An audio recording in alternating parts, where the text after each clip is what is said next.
let's talk about the Real Housewives of Potomac season 7 episode 2. I have to do my makeup in this video because I have to do my makeup, so I might as well do it in this video. So we start off where we left off on the first episode, and it is still at Karen's little spring fling party or whatever. We get the introduction really of Jacqueline, who is Mia's friend. Jacqueline's doing a lot in this scene. Why the girls always gotta come in on goddamn 10? Like, you know, stick it. Like, Mia can hold her own. Like, you don't need to be doing all of this for your little, what they hold in Potomac? A glass of champagne, cherry block, whatever the hell they be holding in Potomac. You don't have to do all this for all of that. Yeah, you don't have to do all of this for all of that. It was just bad, but they keep going back and forth. Mia and Gizelle are going back and forth over the same thing. Like, do you have cancer? Da-da-da-da-da. They're all sitting together and they all going back and forth. Then we get Candace. Candace comes in and she says, like, girl, it's the delivery. And that's 100% the issue with all this. Beyond this just being stupid, like, do Mia got cancer or not? Let's leave it at that. The delivery, Gizelle, was bad, but you're Gizelle and we don't expect nothing else from you. But that's literally what it is. But you are never going to get Gizelle to, like, Gizelle's delivery is bad intentionally. Let's be clear. Gizelle is there to do a job, and that the job is to keep these bitches on their fucking toes. And so, like, her delivery is always going to be piss poor because that's literally her point. Her point is to make you uncomfortable. Her point is to get you pissed off at her. Like, that is literally her entire reason for being there. But Candace is right.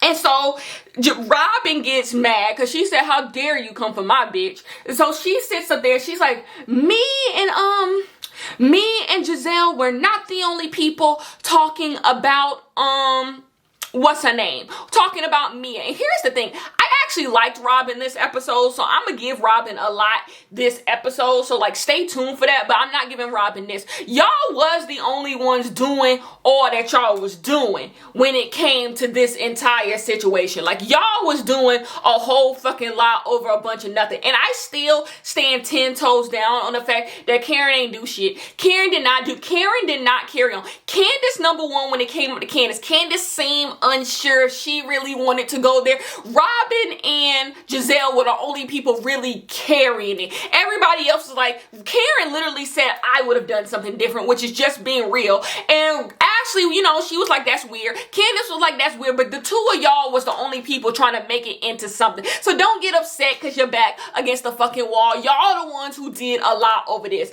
But anyways, Katie comes in. I'm sorry. I am always going to be a Katie apologist. I am always going. Katie has had a hard knock life. And you know what? I'm always going to be a Katie apologist. I'm always going to be here for Katie being on my screen as long as she is in good health and, you know, she feels up to doing it. I like seeing Katie. I like seeing Katie in her buzz cut. It's all great for me. I love seeing Katie. I think Katie is good fun, and I want Katie around as much as possible. Like, I like Katie. I like seeing Katie around. That was good. Katie got on there and used all her time on there to cause confusion and disruption. She was over there grabbing Ray's ass. It was a lot, but I enjoyed Katie, and I love seeing Katie at the party, and Katie looked good. So the next thing we have is Karen is getting surgery, and, you know, good for her. Good for her. If you got the money and you want to change some things, like, good for you. Good fun.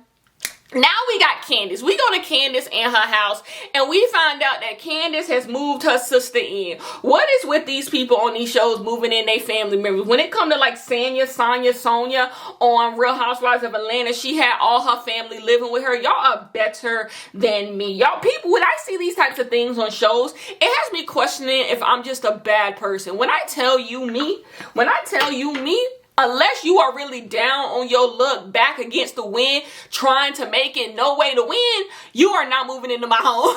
I don't care who you are.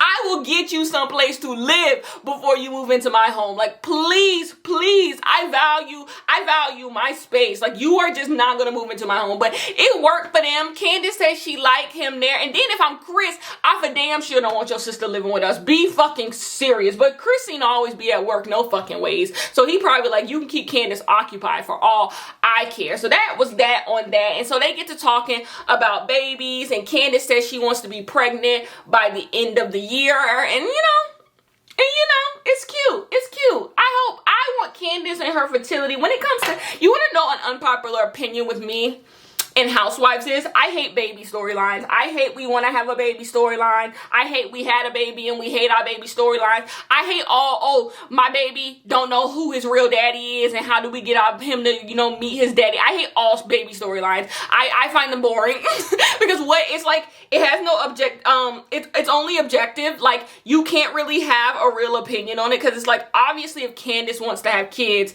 Candace should have kids. Like, what am I supposed to say? Like, I have nothing, it doesn't allow for me to be as nasty as I want to be, because like, if Candace wants to have kids, if Candace don't want to have kids, that's her business. That is her and Chris' business. That is not business of mine. So it's just like, why do I care? Why do I care? Like, okay, you deserve everything you want in this life, Candace. Have fun.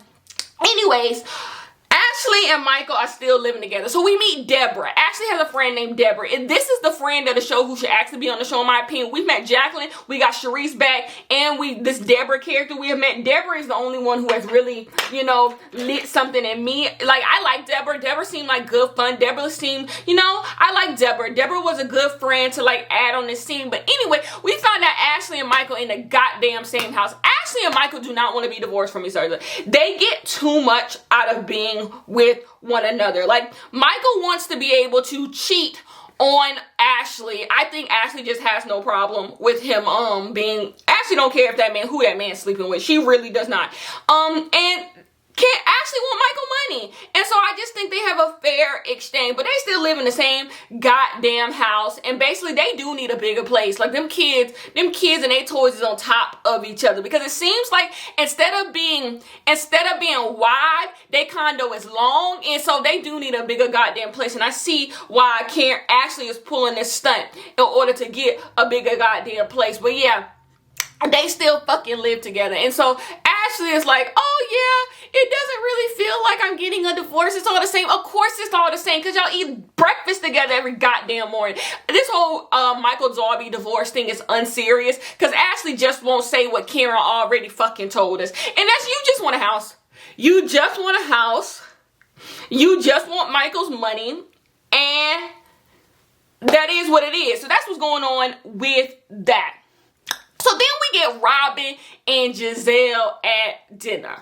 At breakfast, wherever the hell they was at. And this is where, like, the mess starts to kick up. Because, you know, when Robyn and Gizelle get together, it's nothing but mess. But Robyn got a lot of respect from me in this episode. Robyn actually was holding Gizelle's feet to the fire about the bullshit she was starting to cause. So they get to talking, and off bat, Robyn comes in. It's like, I got a bone to pick with you, Gizelle. Why would you tell these bitches that Juan name not on my house? And so Robyn explains to us why Juan name is not on the house. Once again, Juan live with you. Like, I'm sorry, legally, Juan live with you. You could kick Juan out anytime you want. Like, you could evict Juan from your house. Like, that's literally what it is. Like, Juan been living there too long for her to just be able to put him out, but she can evict him. She can evict him from her house, and that's just T on it. That is just simply T on it. That ain't that man house. That ain't that man. You can say what you want to say. That ain't that man house.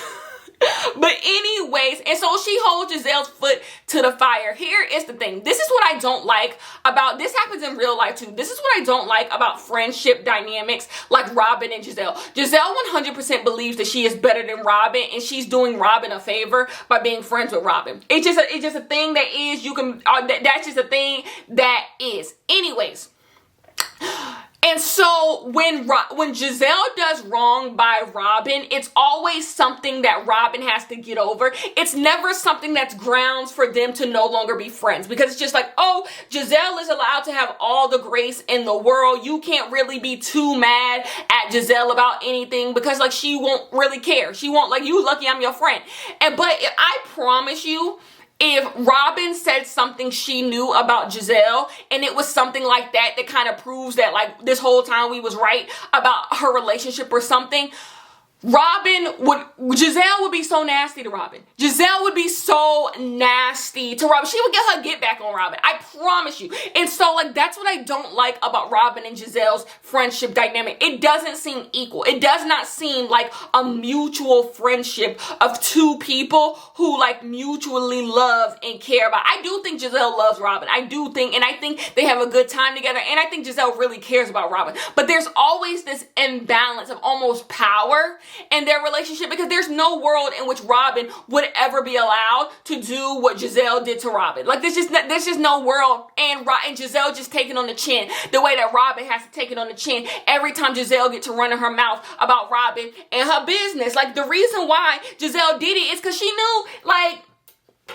there was gonna be no pushback on it. Like, what? Like, Robyn, be serious. Like, what you gonna do? Stop being friends with me? That's exactly what Gizelle was thinking. But we move on. So then we get the first Chris. So Chris, Candace's husband, we find out that Robyn and Ashley went to go look at wallpaper samples, and they said that Robyn said that Ashley got a DM from Chris, and in that DM, he was inviting them to the W, which is where Chris works, and like all of this stuff. I'm actually not too mad at Ashley for delivering the message to Robyn. Number one, we are on a TV show. That's what we fucking here for. And Ashley didn't relay it too fucking messy. It wasn't, I'm not too mad at Ashley about the way that it was delivered. But what I am fucking mad about is how we're carrying on about this. Once Robyn, 10 out of 10 for you, because you broke this down in the best way possible. Once the context of it all came in, it's really useless. Y'all was on Instagram partying at wherever y'all was partying at, and what's his name? Chris said that you should come to the place where we partying, which is his establishment, and it wasn't a DM as we know DMs to be. It was a response to an Instagram post. I wish somebody fucking would say I was in a fucking DMs after I just responded to their Instagram story. Go to hell. Maybe that's just because these women are old and they don't understand. Like, words mean things when it comes to social media. But you will not fucking say I was in your DMs when all I fucking did was respond to your Instagram. Like, that is a totally... Being in your DMs makes it seem like I clicked on your profile, pressed message, and sent you a message. Being in your Instagram, there's something about just responding to someone's story. Like, if someone posted a DM that you sent to them, they being nasty, and it's like, that's an invasion of privacy. This was between me and you. But if someone posts a response to you responding to their Instagram story and they showed the world, you kind of wouldn't care that much, because like, that's kind of what it's for. It's for to like almost publicly show love. Like, it's just Instagram DM and response to Instagram story. Yes, they all go to the same goddamn place, but it's not the same thing. It's simply not the same thing. That man was inviting you to his establishment because he like, we need to get the popping girls here, and everybody knows y'all from Potomac. That's what that was. And Robyn really broke it down. So like, it could have been left there. It could have really been left there after that. But here comes Jizzy.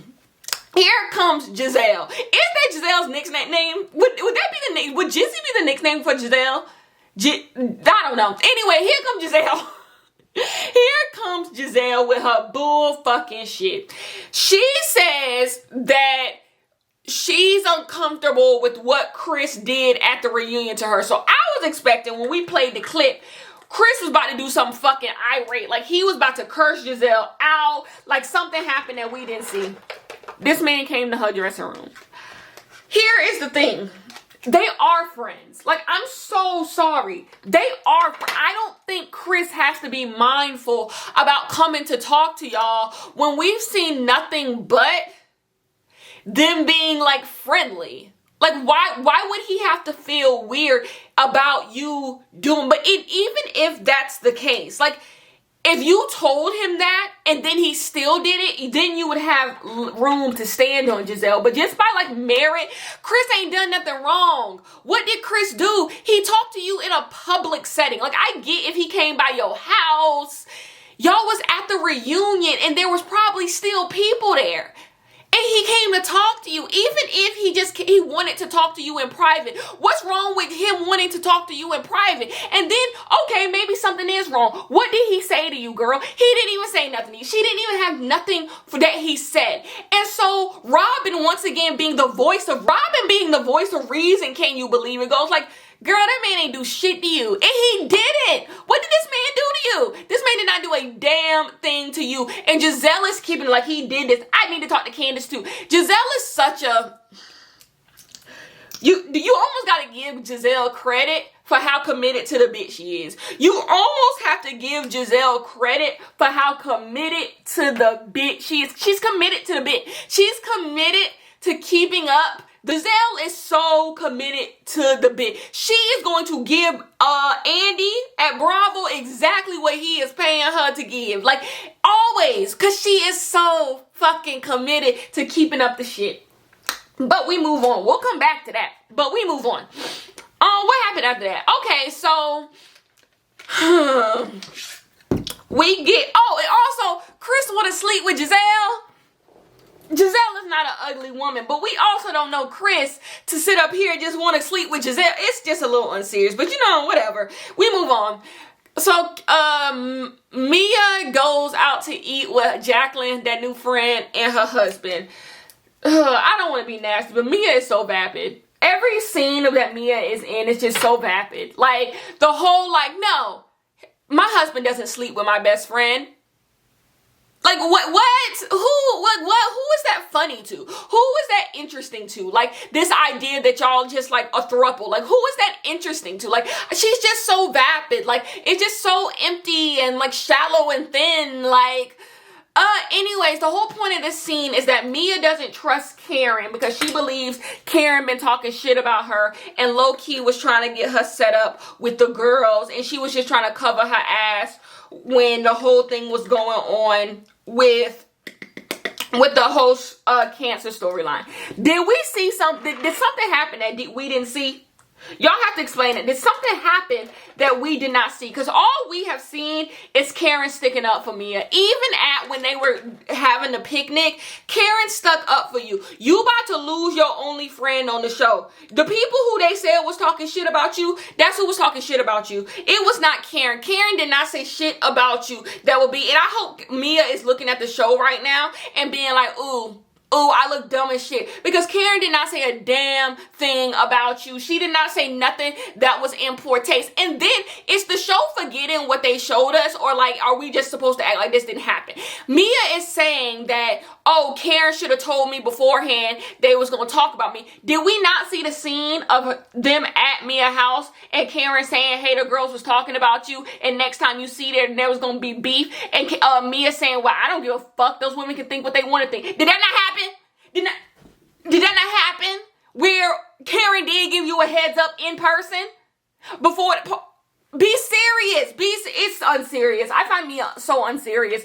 Yeah, I wish we could trade Mia screen time for Wendy screen time, because Wendy seems like she's not doing much of shit on this season of the show. But we'll see when later on. But like, can we trade those? And I just don't think Mia needs to be on the show. I'm gonna be honest with you. It's kind of late. Like, Mia is so late. Like, I don't know. Like, I just find it just so empty. Mia scenes just feel so forced. I just feel so forced to have to watch them. We move on.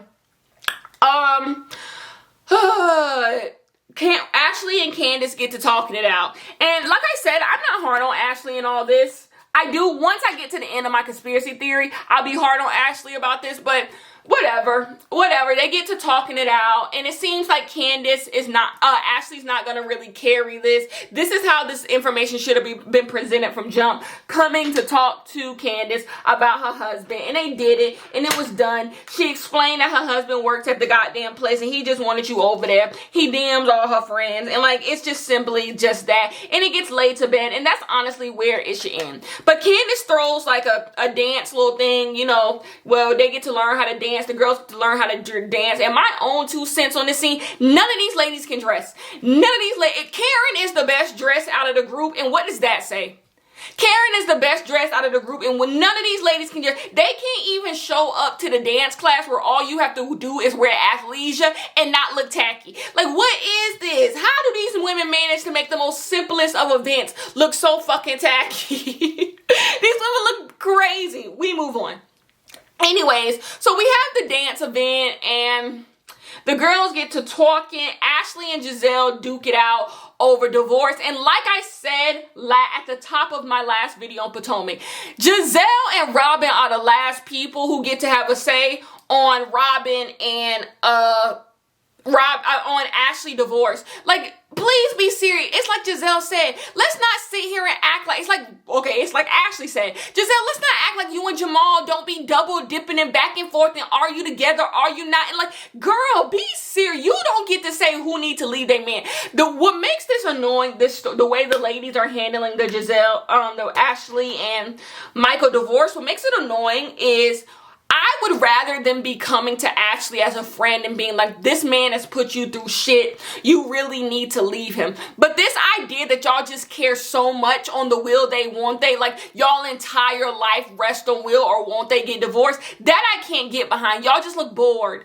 Y'all just look so goddamn bored worrying about will they get divorced, will they not get divorced. It just seems like y'all are bored and trying to find a storyline someplace else. But they get to dance and they get to move and whatever. Let's talk about bored and trying to find a storyline. This storyline isn't real.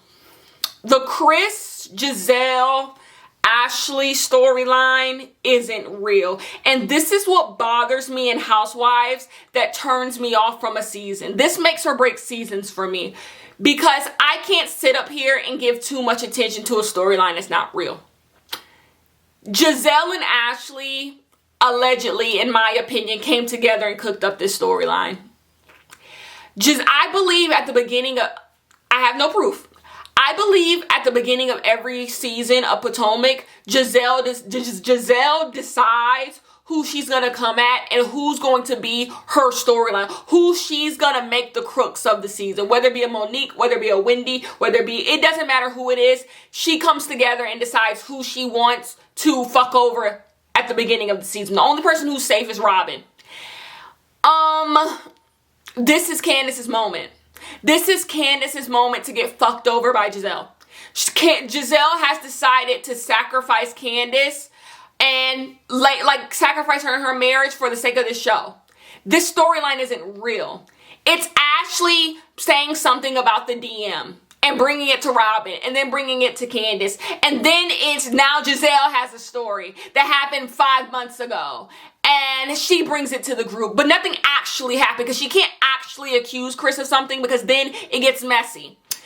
And so like we're keeping this on. And what I loved about this scene was Candace. Candace coming to the executive producer and being like, so this is what we're fucking doing?